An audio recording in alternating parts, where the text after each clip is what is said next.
fam, this is Marshika and welcome back to my channel again. So guys, आज हम पढ़ने वाले हैं डेवलपमेंट ऑफ ड्रामा।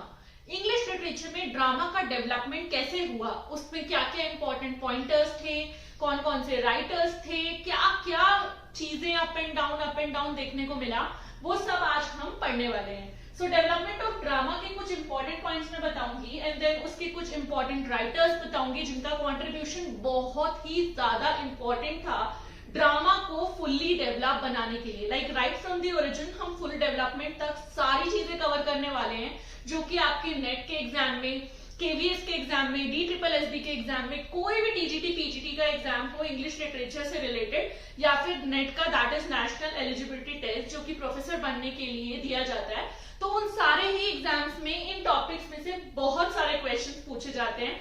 एंड आपको मैं बता दूं कि मेरा चैनल फिलहाल इसी चीज पर फोकस कर रहा है कि इंग्लिश लिटरेचर से रिलेटेड जो भी एग्जाम्स हैं वो हम बहुत ही अच्छे से क्लियर कर पाए, प्लस हमारे बेसिक्स स्ट्रॉन्ग हो। अगर लिटरेचर के बेसिक्स आपके वीक होंगे तो आगे जाके आपको बहुत प्रॉब्लम आने वाली है जब आप इवन टीचर बन भी जाओगे तो पढ़ाने में भी।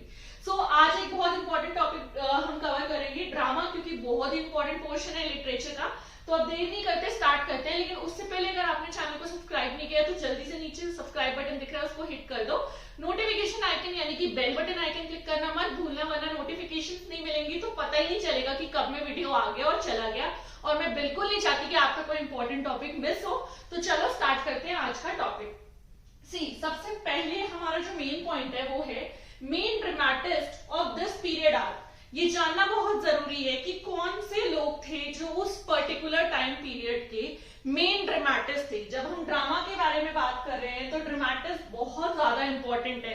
क्यों? क्योंकि ड्रामेटिस्ट ही ड्रामा लिखते थे। ठीक है, main dramatist of this period are कौन कौन थे? सबसे दो प्रोमिनेंट नाम, विलियम शेक्सपियर और second one is Ben Jonson. William Shakespeare and Ben Jonson सबसे ज्यादा दो इंपॉर्टेंट नेम्स हैं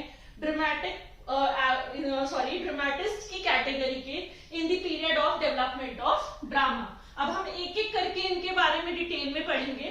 सबसे पहले स्टार्टिंग हम करेंगे विलियम शेक्सपियर के साथ। शेक्सपियर को हम सभी लोग बहुत अच्छे से जानते हैं, जो भी इंग्लिश लिटरेचर के स्टूडेंट्स हैं या फिर लाइक रिसर्चर्स हैं वो सब जानते हैं अच्छे से, जो भी इस फील्ड में पढ़ रहे हैं, कि विलियम शेक्सपियर कितना इंपॉर्टेंट नेम है from the perspective of English literature. बहुत बड़े बड़े कॉन्ट्रीब्यूशन इनके रहे हैं हिस्ट्री ऑफ इंग्लिश लिटरेचर में। तो इनका टाइम पीरियड था 1564 से लेकर 1616 तक। ये बहुत इंपॉर्टेंट है, एग्जाम में कई बार ऑप्शंस में पूछा जाता है। तो 1564 से लेकर 1660 तक विलियम शेक्सपियर का टाइम पीरियड था।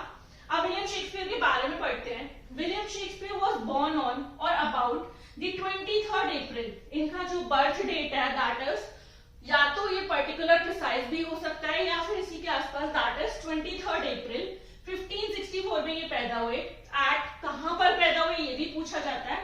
तो स्ट्रैटफोर्ड ऑन एवॉन वॉर्विकशायर में इनका जन्म हुआ था। शेक्सपियर कब पैदा हुए थे? ऑन और अबाउट 23 अप्रैल, ईयर था 1564, और कहां पैदा हुए थे? स्ट्रैटफोर्ड ऑन एवॉन वॉर्विकशायर में। ये जितने पॉइंट्स बताए बहुत इंपॉर्टेंट है, बहुत बारी एग्जाम में क्वेश्चन बने हैं इसमें से। देन अब भाई जन्म हुआ है तो जन्म की डेट अगर इंपॉर्टेंट है तो वो कब दुनिया को छोड़कर चले गए वो डेट भी इंपॉर्टेंट है। So he breathed his last on the 23 April 1616। कुछ नोटिस किया आपने? उनका बर्थ भी 23 अप्रैल और यहाँ डेथ भी 23 अप्रैल। सिर्फ ईयर चेंज है, दैट इज 1564 में जन्म हुआ और 1616 में उनकी डेथ हो गई। क्लियर? सो ये वर्ड्सवर्थ के बारे में इंपॉर्टेंट पॉइंट्स हैं। अब इनके मेन वर्क्स के बारे में भी हम पढ़ेंगे, बिकॉज ड्रामेटिस्ट है तो कुछ इंपॉर्टेंट वर्क्स इन्होंने लिखे, कुछ क्या बहुत सारे इंपॉर्टेंट वर्क्स इन्होंने लिखे, बट उसमें से कुछ प्रिसाइज लिस्ट मेरे पास है जो एग्जामिनेशन पॉइंट ऑफ व्यू से इंपॉर्टेंट है। तो देर नहीं करते हैं, अब शेयर करती हूँ आपके साथ वो इंपॉर्टेंट लिस्ट। आप लोग अपना पेन पेपर लेके तैयार हो जाओ, जॉट डाउन करते चले जाओ, नहीं तो फोन में स्क्रीनशॉट ले सकते हो। इंस्टाग्राम पर भी ये सारी पोस्ट आपके पास अवेलेबल होंगी, कोशिश करेंगे आगे टेलीग्राम ग्रुप भी बना लें। तो इंस्टाग्राम पे आप कृधा इंस्टीट्यूट ऑफ स्टडीज के नाम से मेरा एक पेज है, उसको आप फॉलो कर सकते हो। वहां आपको ये सारा मटेरियल अवेलेबल इजीली हो जाएगा, नहीं तो मुझे डीएम कर देना कृधा इंस्टीट्यूट ऑफ स्टडीज पे भी। मैं आपको वो जो भी मैटर होगा, पर्टिकुलर सेशन का, क्लास का जो भी नोट्स होगा वो सब प्रोवाइड कर दूंगी। फिलहाल हम इंपॉर्टेंट वर्क्स के बारे में जानते हैं। तो फ्रेंड्स, अब शेक्सपियर के मेन वर्क्स के बारे में कुछ मोस्ट इंपॉर्टेंट पॉइंट शेयर करेंगे। So the first one is, सबसे पहले स्टार्टिंग करते हैं, Shakespeare's non dramatic poetry consist of. Shakespeare ने पोइट्री भी लिखी थी, अब उसी में हम यहाँ पे क्या पढ़ेंगे कि शेक्सपियर की जो नॉन ड्रामेटिक पोइट्री थी, ड्रामा से अलग जो पोइट्री थी, कंसिस्ट ऑफ, उसमें क्या क्या था। सबसे पहले था 2 narrative poems, Venus and Adonis and Lucrece. 2 important narrative poems, narrative poems मतलब लंबी लिखी हुई, ज्यादा लंबी, अच्छे से एक्सप्लेन की गई 2 नरेटिव पोएम्स। इसका पहली का नाम था वीनस एंड एडोनिस और दूसरे का नाम था ल्यूक्रीज। ये 2 वर्ड्स पूछे जाते हैं एग्जाम्स में, आप इसको हाईलाइट कर लो, ठीक है, कि कई बार आ जाता है कि कौन सी 2 नरेटिव पोएम्स विलियम शेक्सपियर की सबसे इंपॉर्टेंट है, तो आंसर होगा Venus and Adonis and Lucrece. Okay, so first one is covered. The second one is a sequence of 154 sonnets. ये बहुत इंपॉर्टेंट है, 154 नंबर याद रखना। एक 154 सोनेट्स का sequence, the first 126 addressed to his friend William Herbert, the remainder addressed to a woman called Dark Lady।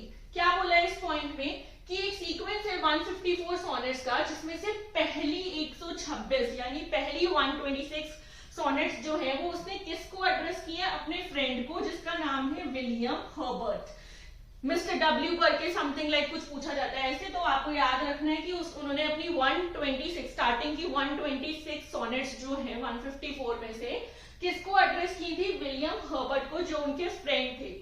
The reminder address जो बची हुई है वो उन्होंने एक विमेन को एड्रेस की है, जिसको डार्क लेडी के नाम से जाना जाता है। दोनों बहुत इंपॉर्टेंट है, पहला नेम विलियम हर्बर्ट और सेकंड नेम डार्क लेडी। पूछेंगे अगर कि किस किस को उन्होंने एड्रेस किया है, तो विलियम हर्बर्ट को किया है एंड एक विमेन को किया है जिसको डार्क लेडी के नाम से जाना जाता है।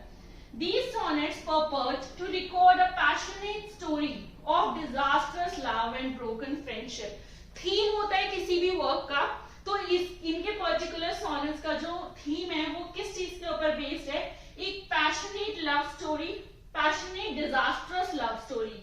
डिजास्ट्रस लव स्टोरी मतलब जिसमें पैशन भी इन्वॉल्व है, साथ में डिजास्ट्रस है बिकॉज इसके अंदर काफी सारी ट्रेजेडी भी इन्वॉल्व है, ठीक है। सो एक ऐसी लव स्टोरी जो कि काफी पैशनेट भी है और डिजास्ट्रस भी है।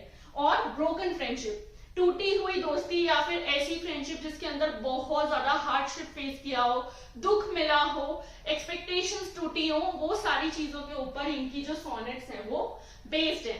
तो ये विलियम शेक्सपियर के कुछ नॉन ड्रामेटिक पोइट्री के बारे में इंपॉर्टेंट पॉइंट्स थे। अभी और एक बहुत इंपॉर्टेंट पॉइंटर मुझे आपके साथ शेयर करना है और वो हमारे आज के सेशन का लास्ट होगा, क्योंकि इसके अंदर मैंने आपको बता दिया कि डेवलपमेंट ऑफ ड्रामा कहाँ से शुरू हुआ एंड देन जो मेन वर्क्स थे उसमें 2 मेन नाम हमने पढ़े, William Shakespeare and Ben Johnson. उसके बाद मैंने आपको शेक्सपियर से रिलेटेड उनके नॉन ड्रामेटिक पोइट्री के बारे में बताया, ठीक है। और अभी एक लास्ट मोस्ट इंपॉर्टेंट पॉइंटर मैं आपके साथ शेयर कर रही हूँ, उसके बाद आज की क्लास को यहीं सम अप करेंगे। बट आप लोग चैनल से जरूर जुड़े रहिएगा, कोई भी आपके डाउट्स हैं, कुछ भी आप किसी पर्टिकुलर टॉपिक पर वीडियो देखना चाहते हो, कमेंट सेक्शन आपके लिए हमेशा खुला है, वहां पे लिखो, मैं उस पर्टिकुलर टॉपिक पर लेकर आऊंगी वीडियो डेफिनेटली आपके लिए। फिलहाल हम अपना लास्ट पॉइंट कवर करते हैं। Shakespeare's dramatic works comprise 37 plays. ये नंबर्स आपके लिए बहुत इंपॉर्टेंट है। अभी तक हम नॉन ड्रामेटिक पोइट्री के बारे में बात कर रहे थे, शेक्सपियर की जो नॉन ड्रामेटिक पोइट्री थी यानी ड्रामा से अलग जो पोइट्री थी, बट अभी यहाँ पे जो पॉइंट हमने कवर किया वो उनके प्लेस के बारे में था, दैट इज उसमें ड्रामा इंक्लूड था। तो शेक्सपियर्स ड्रामेटिक वर्क, शेक्सपियर के जो ड्रामेटिक वर्क्स थे जिसके ऊपर बात की जा रही है, मेन टॉपिक जो है, तो Shakespeare's dramatic work comprise 37 plays, उसके अंदर 37 प्लेज थे। उसके बाद his activity as a writer for the stage extended over some 24 years। उनकी जो एक्टिविटी थी एज अ राइटर वो एक्सटेंड कर दी गई थी 24 इयर्स तक। बिगिनिंग अबाउट 1588 में उसकी शुरुआत हुई और एंड हुआ समवेयर अबाउट 1612 में, राइट। सो यही लास्ट इंपॉर्टेंट पॉइंटर था जो मुझे आपके साथ शेयर करने था आज की क्लास के लिए। अभी हम इस सेशन को यही वाइंड अप करेंगे। आपकी जो भी डाउट्स हो, you are most welcome to ask. आप आराम से पूछ सकते हो कमेंट सेक्शन में, मुझे इंस्टा पे भी डीएम कर सकते हो।